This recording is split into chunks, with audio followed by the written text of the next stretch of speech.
Tales of bravery and hope, stories of soldiers and communities, working together in the spirit of bayanihan. More than protector of the state and the Filipino people, our soldiers are heroes.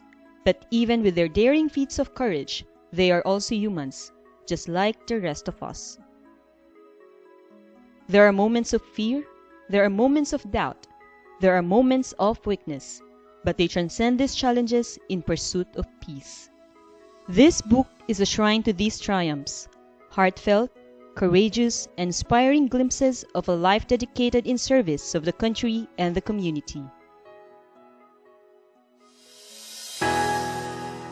While we, ordinary civilians, ceremoniously mouth the lyrics of the national anthem, soldiers like Tamayo literally embrace the promise of laying down one's life for the country.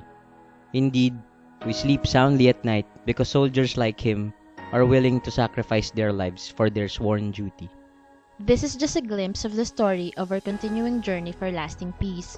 Our people have more to tell. Football has, unexpectedly, become the symbolic bridge that united the soldiers and children together. Hopefully, it will also serve as the bridge that will unite the military and the communities in the island province of Sulu. Today, soldiers are always warmly welcomed in the barangays when they conduct strenuous activities together with the residents under the scorching heat of the sun. Locals will offer towels and water, showing the community's affection and confidence towards the soldiers. The persons whom I feared and distrusted throughout my life were the ones who have helped me so much. It is best to acknowledge the efforts of our Mangyan brothers who exemplify the truest essence of bayanihan. Among them is Mang Ariston Maming. Buhayin po natin ang tunay na bayanihan spirit na sa tingin ko natutulog lang sa puso ng bawat Pilipino. Nanlumo sila sa nakitang pinsala ng bagyo. Mga kabahayang lubog sa baha. Mga sasakyang palutang-lutang sa tubig. Mga kababayang nasa ibabaw ng mga bubong at humihingi ng saklolo.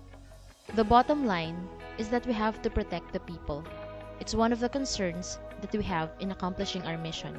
We have to do so in accordance with the IPSP. The unique Filipino practice of bayanihan is effective in connecting with the people.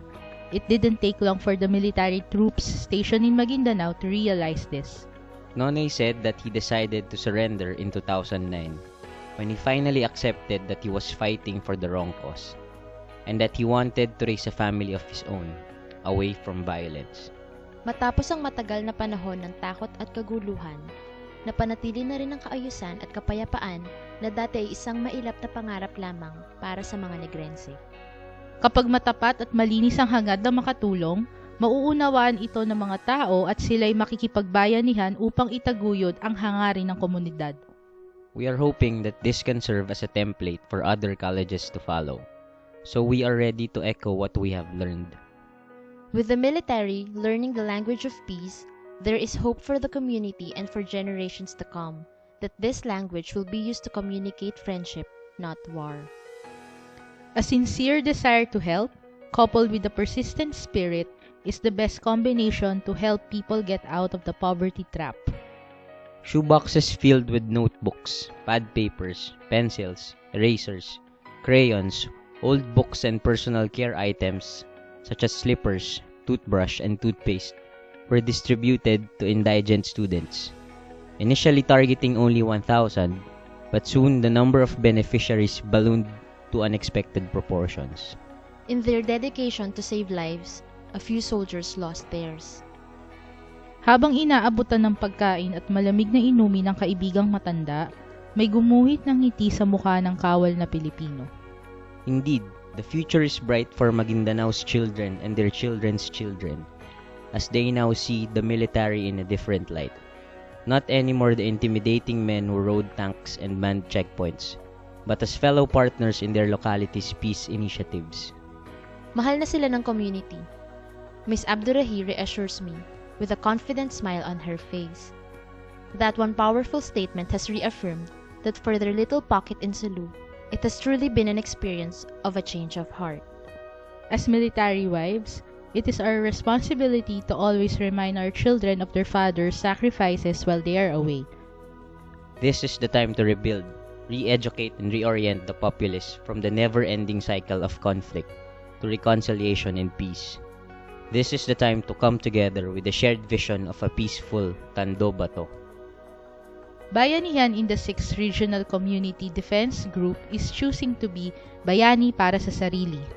We believe that committing to develop oneself benefits our total well-being, frame of mind, outlook, and enthusiasm for life. Masasabing simpleng proyekto lamang ang pinagsaluhan ng mga sundalo ng NOLCOM at mamamayan ng Villa Bacolor.